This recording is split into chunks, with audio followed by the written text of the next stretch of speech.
મિત્રો ઘણીવાર એવું થતું હોય છે કે શ્રદ્ધાંજલિ, બેસણા અને પુણ્યતિથિના તમારે પોસ્ટર બનાવીને એને વોટ્સએપ પર મૂકવા હોય છે. પરંતુ તમે જ્યારે પણ આ પોસ્ટર કોઈને બનાવવા આપો છો ત્યારે એ લોકો ઘણો સમય લગાડી દેતા હોય છે અને અમુક વાર તો આ પોસ્ટર બનાવવાના તમારી જોડેથી પૈસા પણ લેતા હોય છે. પરંતુ હવે એક પણ પૈસો આપ્યા વગર તમે આ પોસ્ટર તમારા મોબાઈલમાં ખાલી 5 થી 10 મિનિટમાં બનાવી શકો છો. તો આજે હું તમને મોબાઈલમાં આ પોસ્ટર કેવી રીતે બનાવવું એ શીખવાડીશ. ચાલો જાણીએ. મિત્રો સૌથી પહેલાં તમારે પ્લે સ્ટોરમાં શ્રદ્ધાંજલિ કાર્ડ મેકર સર્ચ કરવાનું છે અને આ એપને ઇન્સ્ટોલ કરવાની છે.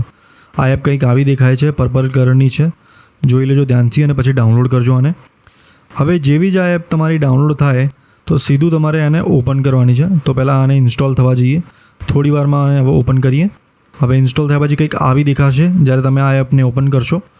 હવે તમારે ભાષા પસંદ કરવાની છે અને હવે તમારે કોઈ પણ કયા પ્રકારનું કાર્ડ બનાવો છો એ પસંદ કરો. અને એ જેવું તમે સિલેક્ટ કરશો તો તમને એના અમુક નમૂનાઓ તમને અહીંયા દેખાવા મળશે. ડિઝાઇન તમને અલગ અલગ આપેલી છે. એકમાંથી એક હું પસંદ કરીશ અને અહીંયા હું એક ફોર્મમાં પોતાનો બધી વિગતો નાખીશ.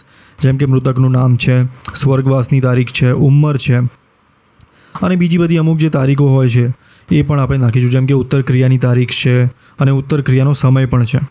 તો આ બધી વિગતો ધીમે ધીમે તમે આને નાખતા જશો. બહુ જ સરળ છે એકદમ. ધીમેથી તમે શાંતિથી આ વિગતો નાખશો. ગામનું નામ નાખી દો, પછી સરનામું નાખો, જે સરનામા ઉપર આ જે આયોજન થયું છે, અને પછી તમારે જે પણ આમાં જે તમારે નામ લખવા છે તો એ પણ તમે આમાં નામ લખી શકો છો.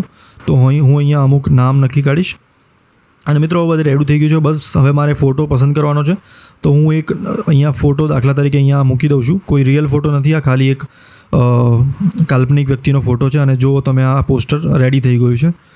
કંઈ જ વધારે સમય નથી લાગ્યો અને કોઈ પણ રૂપિયા નથી લાગ્યા. ખાલી 5 મિનિટમાં મેં આ પોસ્ટર બનાવ્યું છે. તમે આ પોસ્ટરને વોટ્સએપ પર પણ શેર કરી શકો છો. જો આવા જ તમને વધારે વિડીયો જોતા હોય તો તમે આ ચેનલને સબસ્ક્રાઈબ કરો અને લાઈક કરો.